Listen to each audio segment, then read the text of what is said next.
Hi, this is Catherine. This is Taking Tea with Catherine. This is Mincing Lane Breakfast Tea from Upton Tea Imports, and I just love this tea. It's probably in my top five right now. Just so satisfying. And April. This is the wrap up for April. Well, the second wrap up. I do a mid month whenever I can. Was a semi satisfying reading month. I in case you hear a lot of noise outside, there's a lot of. I have the window open, so there's a bit of conversation. A neighbor with a dog. I like the dog though. So anyway, yeah, April started out kind of nice and hopeful, and then I had the issue with my cat being sick and possibly dying, probably. And she's been responding well to antibiotics of all things, and she's been eating pretty well. Zenobia, my oldest cat, but I'm still keeping an eye on her. So I was a little distracted reading at the end of the month, trying to read just comfort reads most of the time, and also I tried to move into the rooms that she stays in because she doesn't come into these rooms anymore, the front rooms, as often as possible. Because even though I know I spend a lot more time with my cats now than I ever did when I was working outside all the time, I still kind of just want her to feel, because she's a Persian, they tend to want to be near the humans. So I just want her to feel not abandoned, you know? Because when I'm in here, the other cats are in here too sometimes, and Janie's right over here. And I don't want her to feel like I'm forgetting her, you know.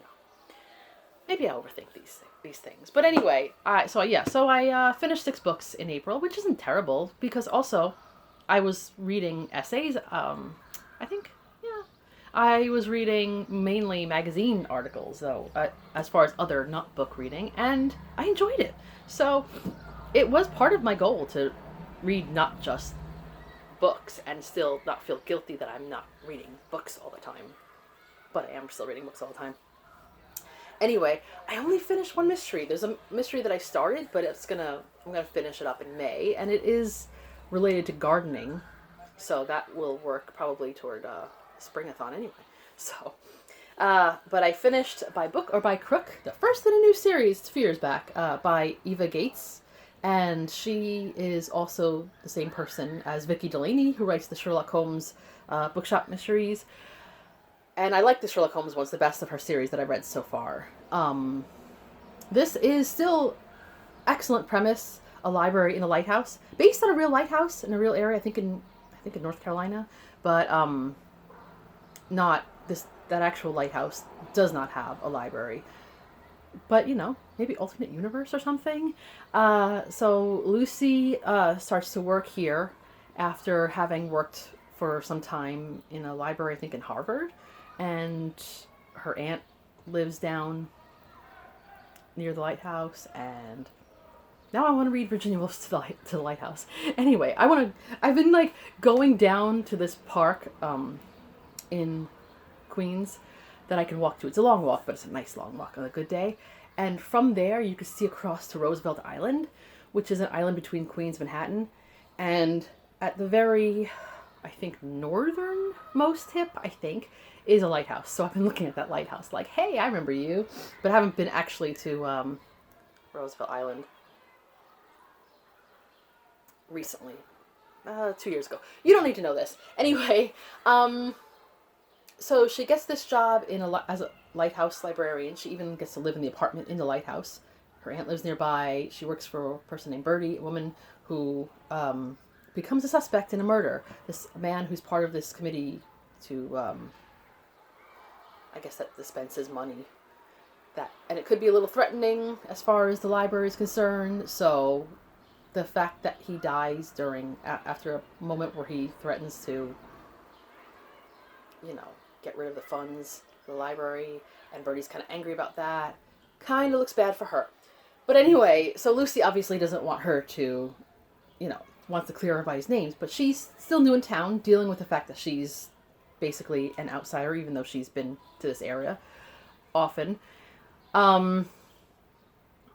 She's also dealing with another person named Louise, I think. Louise is a Jane or something like that, I think.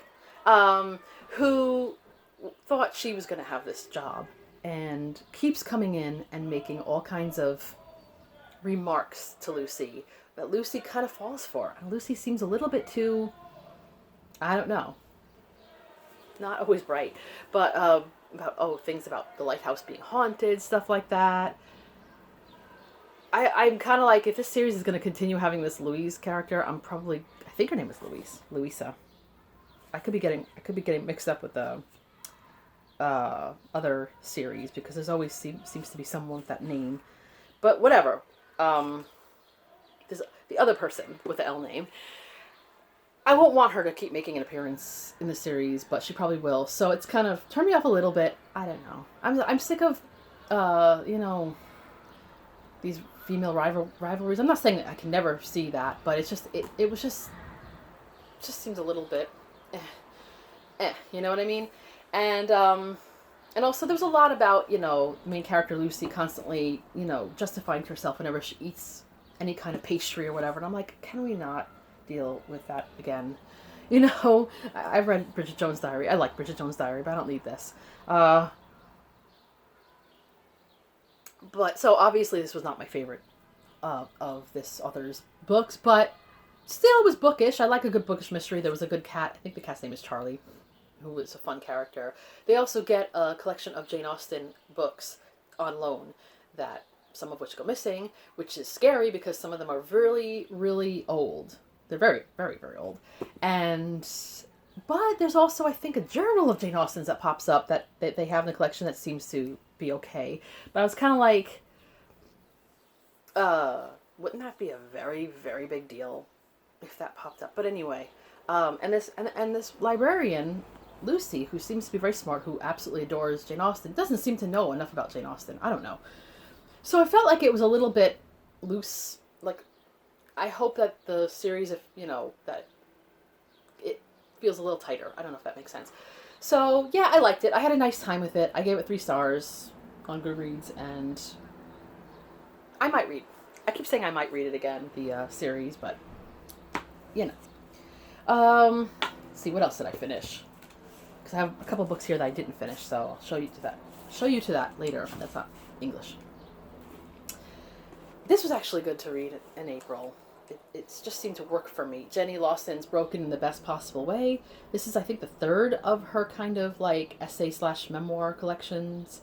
I have the first 2, and they were both very good. They're very funny, but also can be serious. So Jenny deals with a lot of things. She has certain autoimmune diseases and other sicknesses and mental illnesses too, like, you know, severe anxiety, depression.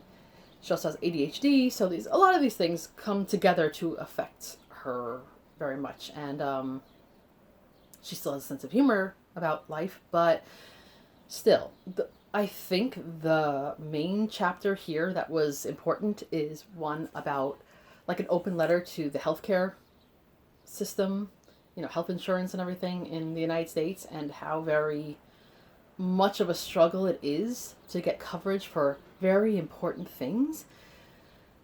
And then she goes on to relate the very important thing that she actually is getting, which was some kind of magnetic treatment that seems to help her very much in her anxiety. It helps her to get out more, helps her to be able to get to Europe on a trip, which was kind of nice. I was like, wow, I wonder if I could use this therapy. I don't know. I doubt that insurance would provide for it. But yeah, she goes back and forth to her childhood experiences. She grew up pretty poor, I think. And a little bit about one of her, I think it's her grandmother, has dementia. And then also mentions her own issues with forgetfulness, which actually helped me. I don't find myself incredibly forgetful. You see me once in a while pause and try to remember a word, whatever, but I tend to remember experiences pretty well and details and stuff. She's talking about certain things that she forgets entirely, like books she's read and just things that people said to her or that she said or that she wrote that she forgot. And I thought that was important because I met her at a signing a few years back, and they were taking pictures of us together, but also in the middle of these pictures being taken, I said something to her referencing a line from one of her previous books. That's a little bit of a weird line, but I know it was from her book. And she kind of gave me a face like, what? And the person who took the picture actually got that picture of her looking at me kind of like, what? And I thought to myself for a while, did I get that wrong? Did I misquote? Did I, did I prefer someone else's writing or something? Like, what happened? And then when she wrote that, it reassured me that no, it's not me, it's her. So I kind of like that. She talks about losing shoes all the time. There's a whole chapter of contributed awkward moments for other people, which made me, like, laugh very loudly a number of times. And just dealing with all of her, any problem that comes along, sometimes animals she finds near her home or things like that, family things, anything that comes up, how she deals with it and how her, her illnesses are related to it. And I think if you deal with any of the problems that I mentioned, this book can be in some way relatable and in some ways just to the moon. But it is, if you've liked her first couple of books, you would like this one as well, I think. Anyway, I didn't do amazingly with my Poets and Pre-Raphaelites project, but I didn't do nothing either. I just didn't start the one book on Pre-Raphaelites that I wanted to start, but we can always do it again. But I did finish this book that I'd had out of the library for, oh my goodness, like 100 years. And so it's that summer. And and now I'm going to do a forgetful thing and go back to this book just because I had a quick memory that came back to me as I was putting it down. So sorry if I'm swinging back and forth to different things. But she also mentioned these jaw bones, extra bone that she has in the bottom of her mouth inside and on the jaw. That sounded freakish, but not to me because I have the same problem. And I was like, finally someone else who has the same thing. It is terrible when you're getting x-rays because they put that like almost sharp part of it right on top of it. I don't hate the dentist, but I don't exactly love it. Anyway, so that was a little bit of a detour back to that summer. Yeah, I took it out probably last autumn, I think. And I just kept putting it off because it didn't work with anything I was reading, any of my goals for the months. And then I said, well, I know this has to do with Pre-Raphaelites, so I'm going to read it now. It is a dual timeline, kind of a mystery, but not a mystery. Especially because some of the mystery does not get solved, really. There is a modern day woman named Julia. I'm forgetting Julia. Yeah, I was close. Julia, who lives in New York in 2009. She's having a bit of an economic downturn, like a lot of other people. She had lost her job in finance and, trying to figure out what her next move is. Doesn't have any relationships, just kind of visits her father sometimes, who is a doctor and who is just not very emotionally available. And he's remarried. She lost her mother when she was younger, and they had moved over from England to the United States at that point. So she finds out that she inherited a house from an aunt, a great aunt. Is it Regina or Regina? Because I know on The Crown, when they talk about the Queen, it's Regina. But I hate saying that. But if that's her name, sorry about that. But anyway, her aunt, I'm just going to call her aunt now. So, is not in the book, really. She's already died, although she's referred to in memories and stuff. And I think that did the story disservice because she sounded like the most interesting of all the characters. And sadly, there's not enough of her in there. But anyway, so Julia decides, okay, I'm going to take care of this. At least I inherited a house. Maybe I can, maybe it's in an area called Herne Hill, which is near Hampstead, I think. And that area is still very much booming in, London now. People probably pay a lot of money. So the thought of, well, maybe I'll sell this house and get some kind of financial help that way, So she goes out there, meets a cousin named Natalie, and Natalie hooks her up with a well, first of all, she meets her other cousin and then a man who was like an art dealer, and of course they, he's handsome, all that kind of stuff. And in the course of cleaning things out, Julia finds a painting that has the PRB marking on it, which is Pre-Raphaelite Brotherhood, and the story intersperses with the subject of the painting. Imogen, who gets married quite young to a man who seems just lovely, and turns out to be not a horrible person in the story, but just kind of not available to her. You know what I mean? Like, they don't have a very great, happy marriage, but they're just living 10 years after the marriage.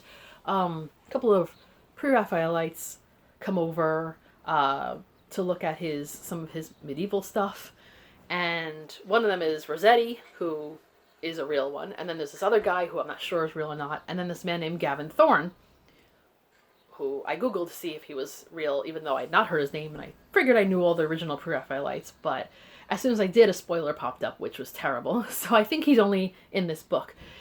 And so as time goes on, he ends up painting Imogen, and obvious things are going to happen. But in the future, this painting is found, and it is known that this man existed, but he seems to have disappeared, just fell off the map.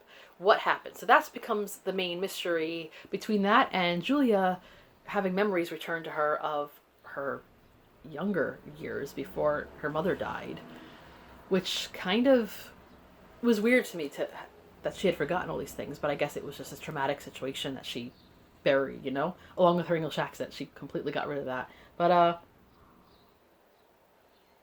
I liked it in the sense of anything pre-Raphaelite I enjoy. There were references to other people. John Ruskin was in the book a little bit. He lived nearby. I think Millais was mentioned at least once. So it had that feeling to me that I really liked. But the story just seemed to be a little bit disjointed. The ending was relatively satisfying, but there were still a lot of questions that remained unresolved. And you know what? Things that happen in the past sometimes do remain unresolved. But it just felt a little... But I did like the different timelines. I did like the idea of, what happened, how Victorian marriages were, and what would happen when you were in a very not happy, not complete marriage, in those time periods.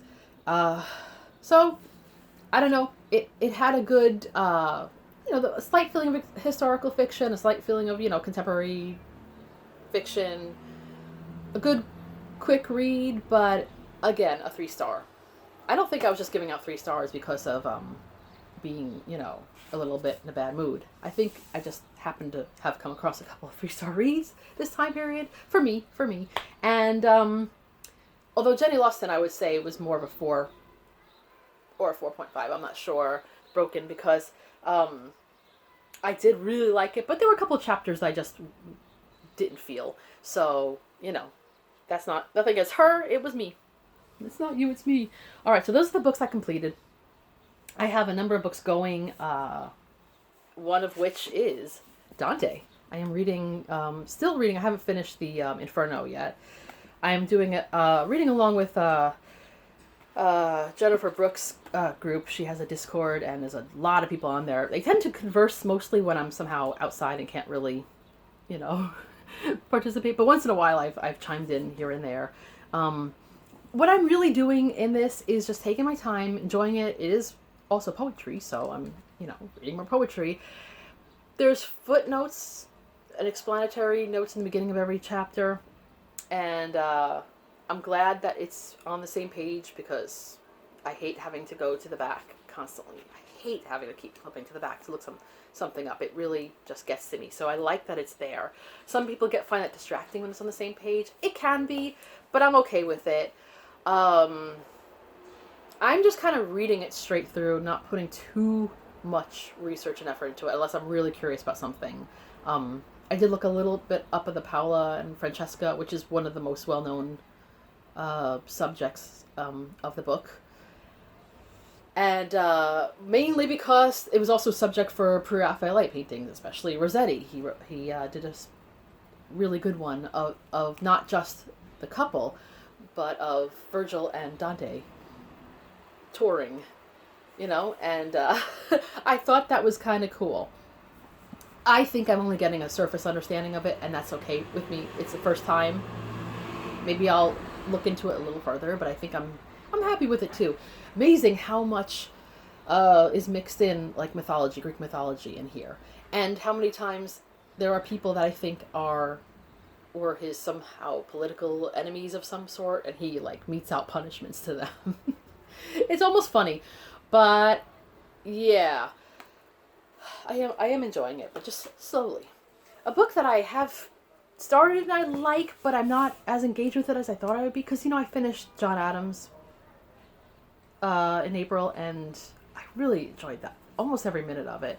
And I like John Adams a lot too. I've always found Thomas Jefferson interesting, but this is just slow going for me right now. I don't know if I'm going to be able to read it on time with the presidential read along, but I think I'm just going to keep going at it. I just don't love Thomas Jefferson. I like a lot about him, but I also don't like a lot of things that he did, especially with regards to the slave situation. The marriage seemed kind of nice, though, at the time when it existed, but we'll find out. That's basically what I'm up to, is the marriage. Another book that I don't know if I'm going to finish. I've been reading this with the Fierce Women book group, and is Emily Dickinson Letters. Sorry. It's a collection of her letters. I have a collection of her letters, so I don't not want to read her letters. This is a beautiful volume, but it divides it up more by subject, not by time. So it's not chronological. I mean, it is in each chapter, but it's like a bunch of letters from like, I don't know, it was like the 1850s onward in her life. And then you get to the next chapter and you're back to the beginning again. And it's really hard to figure out what's happening sometimes. And since there's no response to the letters, I feel a little bit like I've been left hanging. And I realize that what I need to do is read her biography. I don't know when I'm going to get to it, because I really want to read it. I've been wanting to read it forever. Turning my back to you. It's... Oh, I have it over here. Sorry. It's up here. Right up here. Yeah. This is pilling. This shirt is pilling. Sorry about the pilling. And, yes, I'm getting on with it. I think if I read her biography, because I've read books about her before, but not thoroughly enough, I think I would understand the letters more. So I think I need to do that. And I might just return this to the library. But at least, I don't know, another poet to read about. And I made some progress in A Different Key, The Story of Autism by John Dunvan and Karen Tucker. I know there's another book called Neurotribes, which came out roughly the same time, that is supposed to be better, but this was recommended by someone who is autistic, so I thought, okay, that's usually a recommendation enough for me. I don't dislike it. I think actually it's really interesting. It's mostly about the parents of the autistic people more than anything, which I guess makes sense, although I know there's a little bit of a disparity where in a lot of times autistic people feel talked over by parents of autistic persons. So I think one should listen to both. Because having to be a parent in any challenging situation, they may need a little bit of support.